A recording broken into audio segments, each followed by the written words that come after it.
Hi, I'm Katsupin, and today I'm going to be walking you through the process of painting fur and hair on Sideshow's Beast Premium Format figure.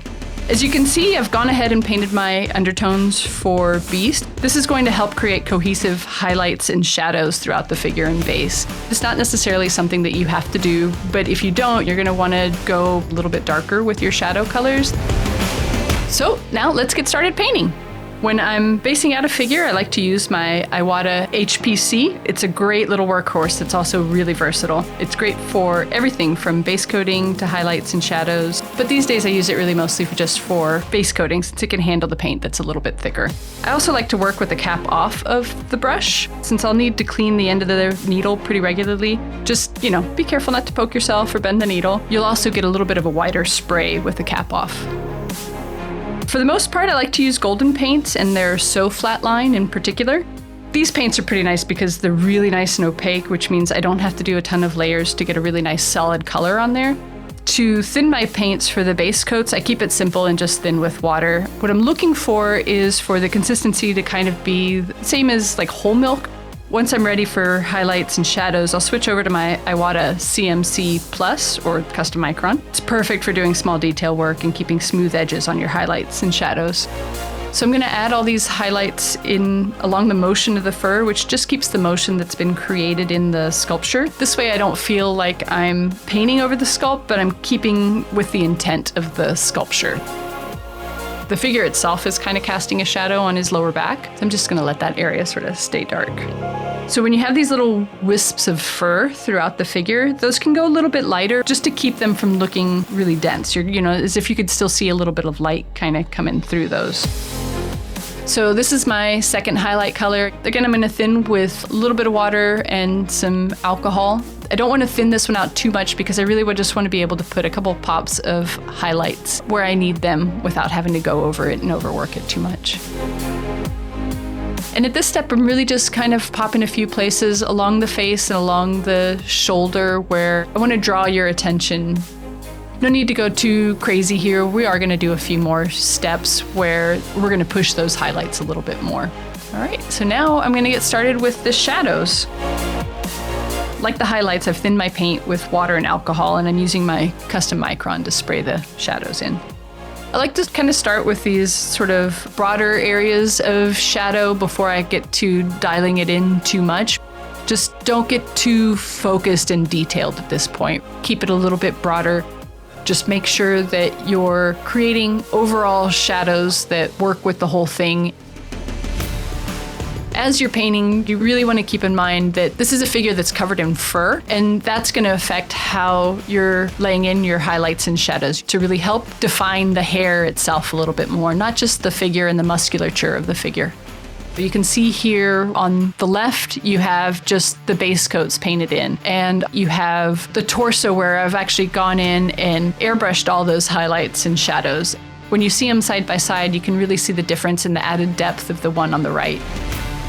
The last step for the shadows is going to be a nice dark wash. The wash is just meant to get a little deeper into the crevices of the fur. So I've thinned my paint down with water, and I'm just going to messily spread it around the shadow areas. I have to work quickly though, because those edges of that wash can dry really quickly and can be hard to wipe off. So I'm just going to use my fingers and my hand to sort of wipe away any paint, and that's just going to ensure that it stays in those deeper crevices.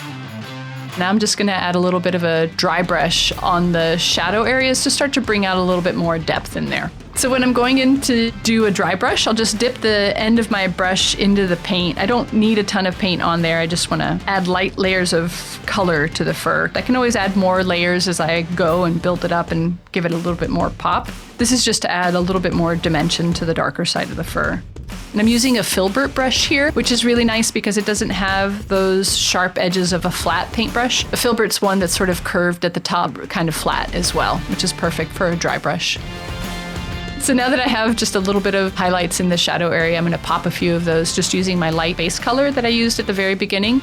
In a few areas where the light might be hitting it a little bit stronger. You're not really going to see a ton of this area, but you also don't want to leave it unaddressed. You want to do a little bit of something anyway, so just a little dry brush kind of everywhere. It'll be more organic if it's uneven.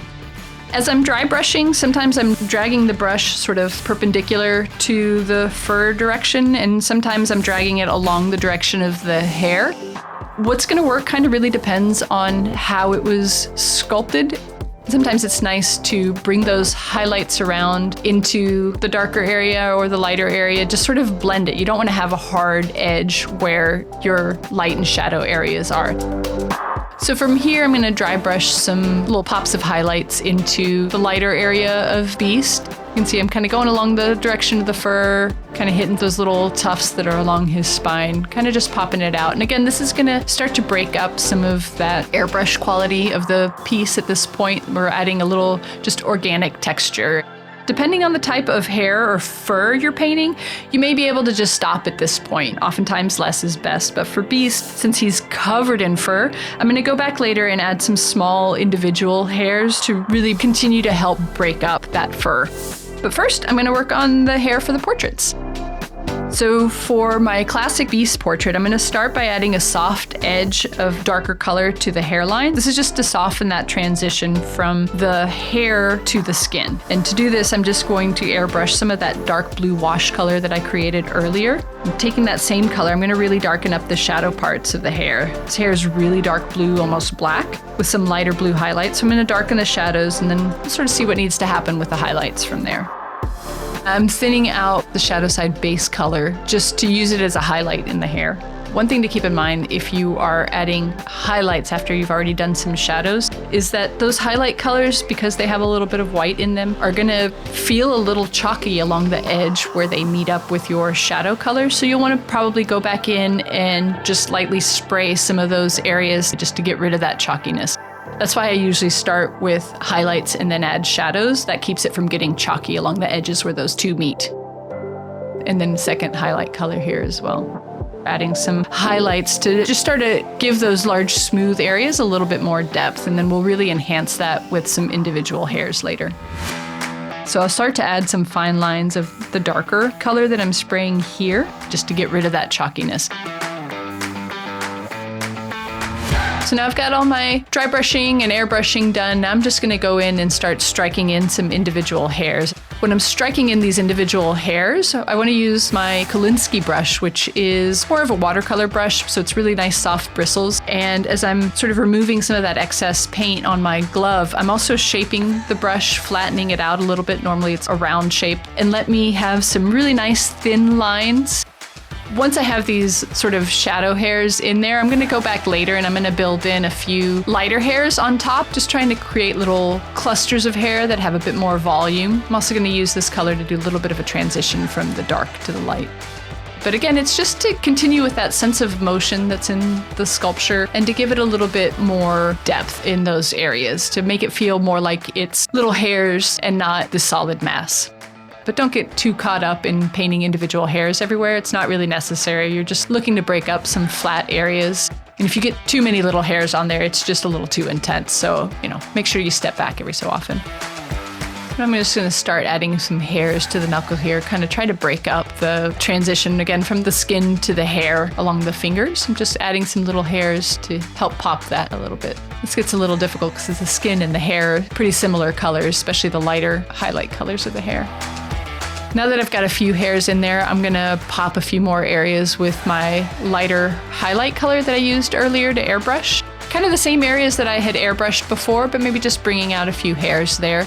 So this little part of the forearm here is kind of smooth, and I just wanna create a little definition by adding a few hairs. You wanna keep your paint pretty thin at this point. You're not looking to cover up anything that you've done before, you're just looking to add some little touches of highlights along the edges.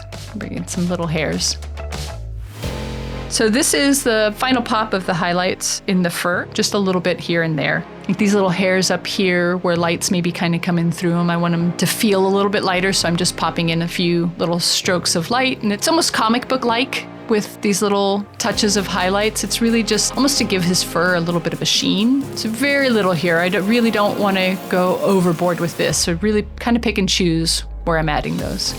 There you go. You can see all those little hairs and all that work we've done.